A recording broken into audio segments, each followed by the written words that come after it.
Good morning, class 9. Welcome to your history session. We will be discussing the chapter, the French Revolution. So let us get started by the concepts of understanding the division of the French society in the 18th century. So the French society was divided into three estates. Estates means sections of society.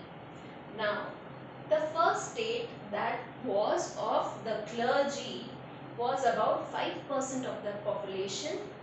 The second estate or the section was of nobility, that was 5% of the population. So we can say the first and second estate comprised about 10% of the French population. Then let us talk about the third estate or the third section of the society, which comprised the 90% of French population, which was of the common people or the commons or the commoners. Now, these comprised of the peasants, artisans, teachers, judges, lawyers, and people related to other occupations like businessmen, merchants, traders, and so on. So, the first estate and second estate enjoyed lots of privileges just because they had taken birth in these estates.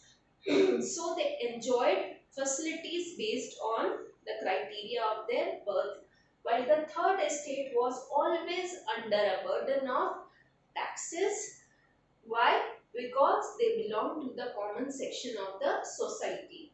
Now, clergy, that is in service of the church. So the clergy used to live means to impose, lagana, a tax called tithe, which means 1/10. Suppose you have 10 sacks of grain. So what will you do? If you are a French citizen, you will give away one sack to the church. So tithe, which is 1/10. Now, the second tax was imposed by the state, that was known as taille, and it was to be paid to the government itself. Then the third tax that was being imposed was tax on salt and tobacco. Both the commodities were used in day-to-day life of the common people. So in total, the common people or the people of the third estate had to pay three taxes. Now, why were they supposed to pay so many taxes? What was the reason behind? The reason behind was that their emperor or monarch Louis XVI, who was related to the Bourbon family, had ascended the throne of France in the year 1772. So when he ascended the throne of France, he was very young. He had no experience, or he was inexperienced, and he was married to an Austrian princess called Marie Antoinette. Marie Antoinette is also correct pronunciation. Marie Antoinette is also the correct pronunciation. So he was inexperienced. Then he had a lavish court, means he used to maintain an extravagant court. Suppose you are holding 50 bucks, 50 rupees, and you go to the market and you purchase some item of 100 rupees. That means that is out of your capacity, but still you are going for that. Something out of your reach. So he used to maintain a lavish and extravagant court. Moreover, when he ascended the throne of France, he was handed over an empty treasury because of various wars in which France was indulged. Who was the biggest enemy? Britain was the biggest enemy of France at that part of time. So what did he do when he got empty treasury? He had to run a government.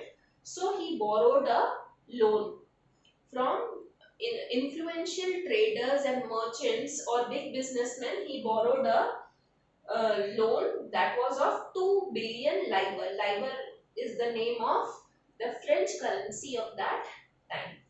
And this loan was along with 10% interest. So you can see he had a lot of burden already because of empty treasury, and because of loan the burden increased. Then France had helped USA's 13 colonies to form an independent country, that is United States of America, from the clutches of Britain, who was the country in power there before their independence. Britain was their holding authority over the 13 colonies of USA. Now, this is not the end of the trouble list, okay? There were other troubles of the commoners also. Other troubles were that the population of France was continuously increasing. Earlier, the population was 25 million, and then it rose to 28 million. So there was a rapid increase of population and more stomachs were to be fed. Moreover, production of grains was not that good because the way of cultivation was traditional. New methods were not known to the farmers. Then fixed wages of workers and high expenses. So whatever the workers were earning, that was a fixed amount, but to lead a normal life, they had to pay high expenses, or the prices of the commodities were comparatively higher. So it kept the workers in the wage of poverty. Moreover, to make the situation tough, drought and hail made the weather unsupporting or unfavorable, and because of that also the production rate could not be enhanced and was not sufficient for the enormous population of 28 million people. Now, along with this, a new section of society was emerging called the middle class. These were those people who had access to education, who were traveling to other parts of world for trading purpose, for business purpose, and because of education and continuous travel, they could compare the situation of France with the situation of other countries. So their expectation from the government was increasing. And other than that, influence of philosophers of that time, philosophers like John Locke, who was from the from Britain only. Then Jean-Jacques Rousseau and Montesquieu. Montesquieu was a French writer itself, and because of the books that they wrote on social contract and Montesquieu's separation of division of powers of the government was also a concept which was liked and accepted by the people of that span of time. So because of all these reasons and because of the writings and influence of philosophers, what happened? It led to the outbreak of the revolution. The French Revolution is not an incident of one day, it is a series of events which took place one by one. So, from the very beginning, on the very first page of your textbook, you have already read about the storming of fortress of Bastille, which took place on 14 July 1789. So what was the reason here? There was a rumor, a false news was spread off between the common people that the king has ordered the army to march, or a small number of military was coming to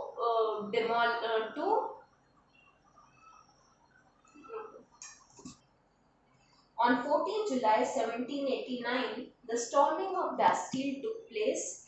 There was a false news. There was a rumor that the king had ordered the troops to open fire in the city.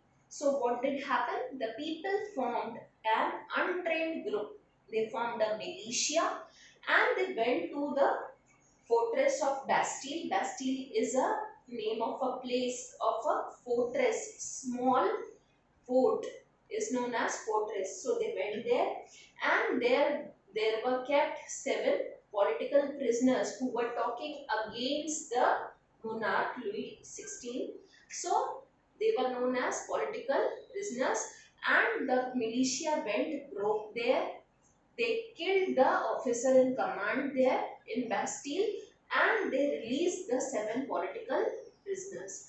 Moreover, they broke down the fort, they demolished the fort and took away the stones and bricks of the fort as souvenirs, as a resemblance and a remembrance of the extreme powers of Louis XVI. They hated their king so much that they had kept the stones as a remembrance of breaking the power of their monarch. Thank you. Next, rest we'll continue afterwards.